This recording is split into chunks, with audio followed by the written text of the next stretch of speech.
Good evening, Dr. Subram. Good evening. Yes, there are two things we would like to discuss and get your opinions here. Number one is the FAM Secretary General Stuart Ramalingam has been named as the M League CEO.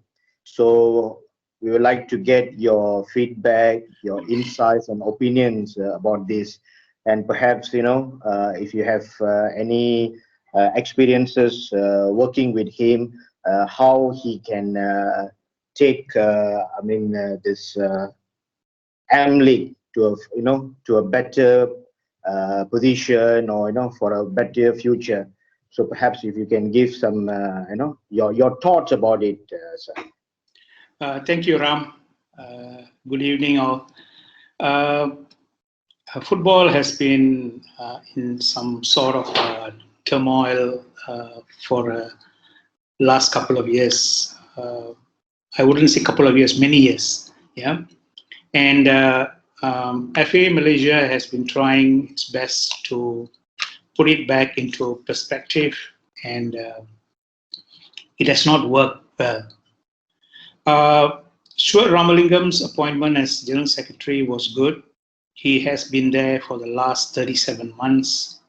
But my question is, yes, Stuart comes from a marketing background. He was with FIFA. He did some work with FIFA. He did some work with AFC. He was with Densu. Yes, he has got the background. But if taking into consideration that Stuart is doing a good job, and I want to relate this to the newspaper reports, the news reports on the new General Secretary of FAM, who is tipped to be Saifuddin Abu Bakar, who comes from a very high-profile Omani and Qatari league.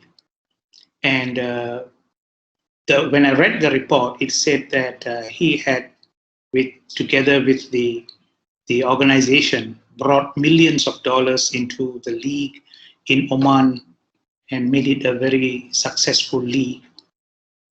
If that's the case, why, my question that has been posed to me by many netizens, by many football people whom I know, people who have worked with, my students from University Malaya, my fellow coaches. This is the question they ask. Because we do football business in University Malaya. And the questions posed to me is, why rock the boat when Stuart is only 37 months into his job? And he has been doing a great job. Yeah. The place that needs revamp and needs injection of new talent, new people, is MFL. And Saifuddin would be the right person coming from outside to go straight into MFL and become the CEO of MFL. My question is, why rock the boat when FAM is running smoothly? I mean, from what I can see from the onset of what FAM has, Stuart is doing a good job, unless there's something which I do not know. So this is the question that baffles all of us. Having said that, it doesn't take the credit away from Stuart or Saifuddin as the people who are going to manage. If Saifuddin gets appointed as tipped by the newspapers, news media, he will be a good General Secretary, experienced. I worked with him a couple of years in FAM back then. So yes, he can actually hold the fort.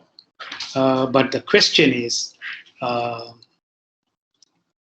something which FAM has not explained to us, why take Stuart away from, uproot him and put him into MFL, and bring in Saifuddin into FAM, because it doesn't sound right from the argument that they have put forward in the news media. Yeah, that's my opinion. Okay, sir. Touching on the, Stuart's having the position as the FAM Secretary General, I think 37 months. Perhaps do you think that bringing in Stuart Ramalingam in this MFL as a CEO, could be a way to reinforce or to make this league more popular? Do you think could be one of the ideas? Because with his vibrant leadership, when he was holding in FAM. I know Stuart for some time. Yes, definitely he would. He can bring a wealth of experience with him to the MFL. My only concern is, I hope the powers that be do not disturb him in running the league how it should be. Yeah. If you allow him to do his job independently, of course he has to report to the board, but if he can do it independently, I'm sure he will be able to take us somewhere. Yeah, because he has the capacity to bring in sponsors. That one thing you can never deny. Superb guy, charismatic, and I think I'm very confident, but he needs the support of all the clubs. There is no point changing the head, and when he is in for change, but the clubs do not change. For example, FAM and MFL has implemented club licensing. What is club licensing? Club licensing is something that puts the club on check and balance, puts the club on the path that MFL and FAM wants them to go. Most of the clubs have obtained their licenses, but yet we still have clubs not paying the salaries on time. We just heard that Perak have just paid the salary, which should not happen. I'm sure Perak has already got its club licensing. So my question is, how did club licensing get through? And license was issued to Perak when a salary issue like this still exists. That's number one. Number two, and I know that there's another criteria. I don't want to touch on all the criteria, the pertinent ones. The other criteria is grassroots and youth development. If you look at the clubs, except for few clubs like JDT, maybe Selangor, and a couple of other clubs, most of the clubs do not have an established grassroots and youth development. And yet, youth development is an important criteria of club licensing. How did they get through this club licensing? So I hope Stuart and the new General Secretary appointed with the President of FAM, the President of MFL, the Chairman of MFL, would push the clubs to the extreme in order to get what we need in club licensing so that we can perform. This is one of the reasons why we have lacked and have gone backwards.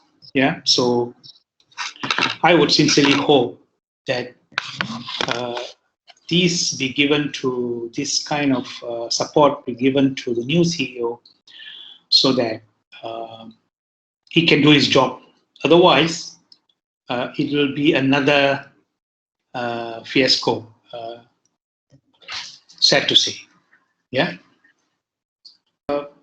On the same note, I would like to congratulate Stuart on his appointment as the CEO of MFL. I hope there are some provisions stated in the MFL league to develop young players.